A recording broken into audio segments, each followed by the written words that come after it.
كي ندعو إلى الله لننشر الخير في الكون الذي حار ونرسل العطر من روض الهدى الزاهي ويشرق 29 جون 1881 کو سوڈان کے شمالی علاقوں سے تعلق رکھتے ایک امام مسجد جن کی شہرت ایک انتہائی عبادت گزار صوفی کی تھی،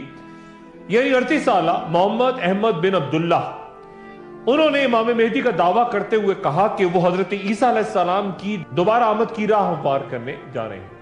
ان کی قبیلے کے سردار اور بزرگوں نے چونکہ ان کی حمایت کر دی، اس لیے باقی افراد بھی بڑی تعداد میں ان کی طرف مائل ہونے لگے، اور اس نے حج کو فرائض میں سے نکال کر حج کو نکال دیا کہ حج کرنا ضروری نہیں ہے، اور اس کی جگہ جہاد کو شامل کرنے کا اعلان کیا، اور یہ بھی کہ اس پر بیعت بھی اب ایمان کا چھٹا رکن ہوگی، اور ایمان جو نہ لائے گا وہ کافر ہوگا۔ اور پھر اس نے مصر اور عثمانی حکمرانوں کے خلاف تلوار اٹھانے کا فتویٰ بھی جاری کر دیا۔ مصری فوج نے اسے گرفتار کرنے کی کوشش کی تو شدید مزاحمت کے بعد اسے فوج کو پسپا ہونا پڑا، جس کے بعد عوام کی بڑی تعداد حقیقتاً اس شخص پر مہدی ہونے کا گما کرنے لگی کہ اس کے 40,000 نسبتاً نہتے انصار حامیوں نے 80,000 انتہائی تربیت یافتہ مسلح مصریوں کو شکست فاش دے دی تھی۔ انگریز بھی مصری فوج کے ساتھ تھے، اور پھر انگریزوں کے سوڈان سے مکمل طور پہ نکل جانے کے بعد یہ گروہ خرطوم تک پہنچ گیا، جہاں سوڈان کے گورنر چارلز گورڈن کا سر اس کی رہائش گاہ کے باہر قلم کر دیا گیا، اور اسے شہر کے وسط میں اس طرح لٹکا دیا گیا کہ عام لوگ دیکھ کر عبرت پکڑیں اور پھر جھوٹے مہدی کے ہاتھ پر بیعت کریں۔ ایک ایک کر کے سوڈان کے کئی شہروں پر قبضے کے بعد باقاعدہ مہدی حکومت کا اعلان کر کے شریعت کے نفاذ کا فرمان جاری ہو گیا، جس میں احمد عبداللہ سوڈانی پر بیعت کرنا لازم تھا۔ کلمہ شہادت میں بھی اس کا نام شامل کر لیا گیا، لیکن 6 ماہ بعد ہی اچانک 1885 میں یہ شخص 40 سال کی عمر میں ایک موذی مرض کا شکار ہو کے مر گیا۔ اس نے مرنے سے پہلے اپنے 3 خلفاء کا اعلان بھی کیا، جن میں سے ایک 1898 تک انگریزوں سے لڑتا رہا اور پھر مارا گیا، اور انگریزوں نے اس کے بعد احمد سوڈانی کے مقبرے سے اس کی ہڈیاں نکال کر دریائے نیل میں بہا دی اور مقبرہ اس کا تباہ کر دیا،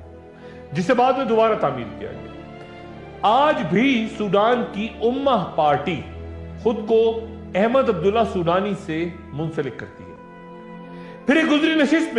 میں محمد بن عبداللہ قحطانی کی جانب سے مکہ مکرمہ پر قبضے کا اعلان، جس میں امام مہدی ہونے کا دعویٰ کرتے کئی روز تک حرم کعبہ پر اپنا تسلط قائم رکھا تھا، اور پھر سیکیورٹی فورسز کا ہاتھوں وہ مارا گیا تھا۔ 20 نومبر 1989 الصبح جب امام کعبہ شیخ محمد زبیل تقریباً 50,000 نمازیوں کی امامت کی تیاری کر رہے تھے تو اچانک نجد سے تعلق رکھتے ایک ممتاز قبیلے کے رکن جویمان القتیبی نے اپنے 500 کے لگ بھگ مسلح ساتھیوں کے ساتھ مسجد الحرام پہ قبضہ کر لیا، اور اپنے ساتھی محمد بن عبداللہ القحطانی کے امام مہدی ہونے کا اعلان کر دیا۔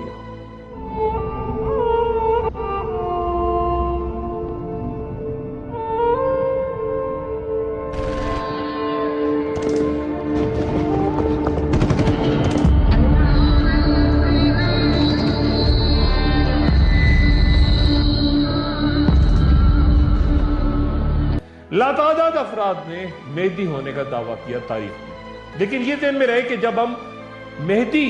ہونے کے دعوے داروں کو مسترد کرتے ہیں تو بنیادی وجہ یہ ہوتی ہے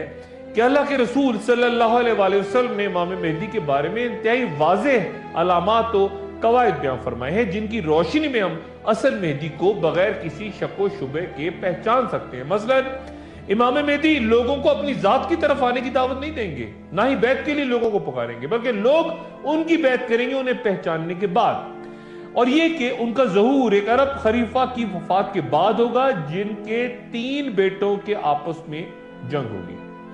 اور امام مہدی پر حجر اسود اور مقام ابراہیم کے درمیان بیعت کی جائے گی۔